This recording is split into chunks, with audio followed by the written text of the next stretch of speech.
the video I wish existed when it was time for me to resume law school in Yola officially. So I'm making one for posterity's sake, for you people. You're welcome. Thank you for watching in advance, and yeah, let's go. So I'm going to break it into 4 parts: teaching, accommodation, price, and amenities.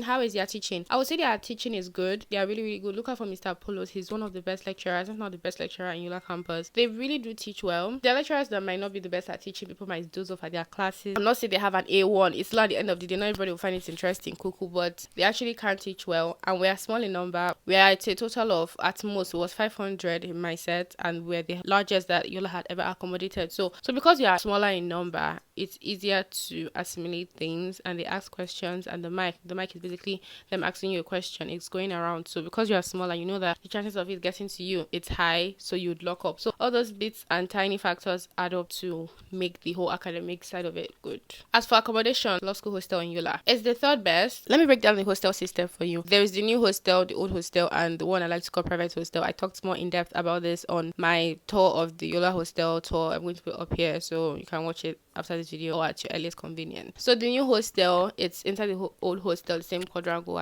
same area, and there are 3 people per room, and those 3 people share a bathroom and toilet. So it kind of depends on what you prefer and if that is convenient or satisfactory enough for you personally, because you're all different. And then there's a chalet system where in a whole chalet there are a total of 8 people, 4 people per room, and 8 of those people share a bathroom and toilet. But the bathroom and toilet is not in any of the rooms, it's in a separate place, but inside the chalet, and they have a common area. Like I said, it depends on the one you prefer. Some people prefer the chalet system because it has the common room area. You can come out without really coming out of your hostel proper. Bathroom and toilet is not also in the same room. I didn't live inside campus, but I had a lot of friends who lived in campus. I went to the hostel a lot, so I know what I'm talking about. I would have preferred the chalet system. In fact, I got the chalet system because the toilet and bathroom is not in the room. I don't like that stuff, and I like that it has a common area. I also like that. I just prefer the 4 to the 3 because the 3 you're not in the middle. I don't really like that. I like that your neighbor is your wall. Everybody has the wall as their neighbor, and then you can talk to your corner mates. Is that what we call it? So it depends on your preference. The space is small, but it's livable. The weather is a lot sharp. It's not the hostel's fault. It's Yola. So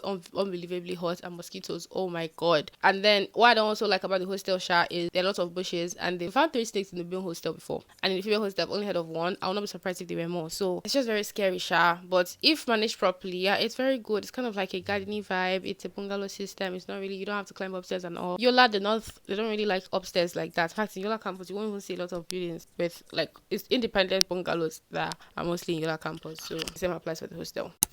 When it comes to amenities, oh lord, to backlog students watching this, just know that you're not going to meet light or water, because I heard that somehow we are owing law school, or we are owing Yola. Somehow there's 5 billion naira debt, and that means there's no light all the time. Even when there's light in Yola, that's one of the key reasons why I actually prefer that I stayed off campus. One of the reasons that actually prompted me to stay off campus, because once there's no light, there's no water, you're late for classes, you're rushing to send attendance, the next week's exams. It's just a lot, honestly. People used to carry their charger and everything to class because, like I said, it was a lot. So bear that in mind. There was light and water on, I would say, maybe 40% of the time, or maybe that's an exaggeration because I didn't actually live in hostel, but a lot of complaints in the morning before classes: no lights, no water. Crazy for students.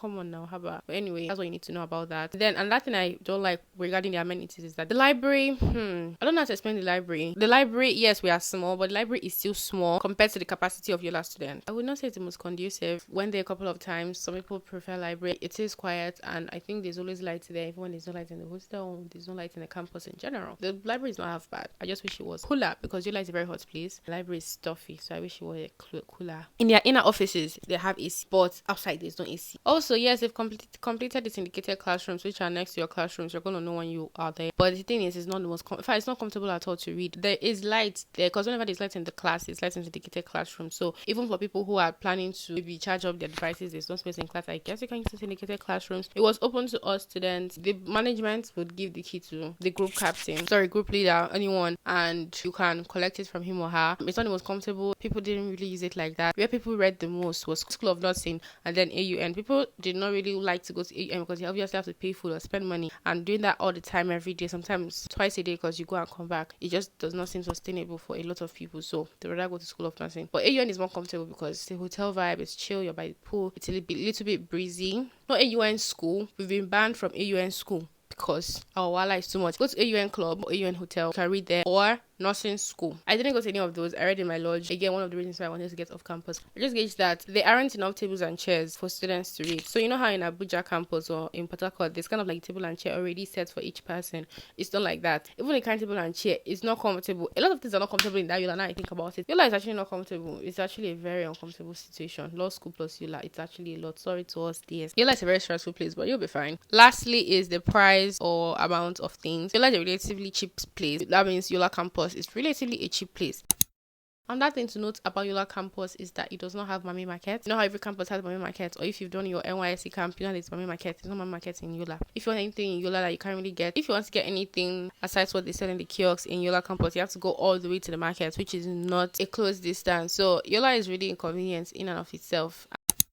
As for food, maybe in another video, because this video I don't want it to be too long, I can talk about Yola in depth and tell you where to get the best food, the best dry cleaning, everything. So just let me know if you want that kind of video, because this video, like I said, I don't want it to be long. Food, only 2 places, maybe 3 inside school, and they don't have a lot of varieties. I'm sorry to say, but the food did not taste good. I ate in school, yes, because I didn't have money to eat outside. Whenever I had money to eat outside, best believe I ate outside, because Jesus is Lord. Well, I won't lie, Oluloye tried. If you're in Yola, you know where Oluloye is. It actually tried, but other than that, compared to the food I'm used to, food I grew up with, the food I'm used to in Abuja, the food I was used to in Ebonyi, there's no good food inside campus. Even things like textbook, all your textbook, if you want to get the Kelvin, all of that, better get them in Abuja before you go or during your externship. So I would advise you to just during your externship get all the things you need to get and go back, because they don't have any of those. In Yola, the only thing they have is Easy Read, and it's not even available. Things like a photocopying press, there's only one photocopying press if you want to photocopy, because sometimes you guys might be a lot, you have to go to School of Nursing, which is not too far from the school, so fair. The registration process is also very swift. You don't have to waste time at all. You can finish your registration in a day, no matter when you come. We are really small, so I feel like it's even when you come on time, because people are trying to do gara that you waste time. It's a bit stressful, but not like other campuses, not for sure, not with the stories I've heard. And again, we are smaller, so it's easier, and they're really nice and everything, and they register you and all of that. You're not locked in with law school for life, or for 1 year, sorry.